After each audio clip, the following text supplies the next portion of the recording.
かわいいバラの折り紙ブーケを作っていきましょう。折り紙でバラのお花を作り、リボンやペーパーを組み合わせて作るかわいいバラの折り紙ブーケです。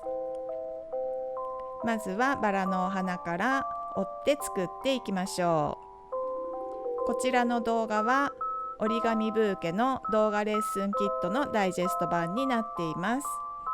折り紙ブーケを作るのに必要な折り紙、ワイヤー、ペーパー、リボン、ベースとなる土台、作り方の詳しい動画をセットにしてキット販売しています。よろしければ概要欄をご覧いただきご利用ください。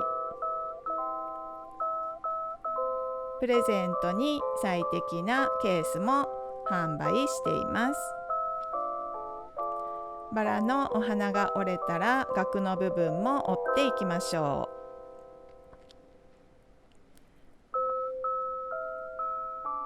う。萼とお花を組み合わせて一つのお花を作っていきます。作ったお花を組み合わせてブーケにしていきましょう。それぞれのパーツを組み合わせたらリボンをカットして完成させていきましょ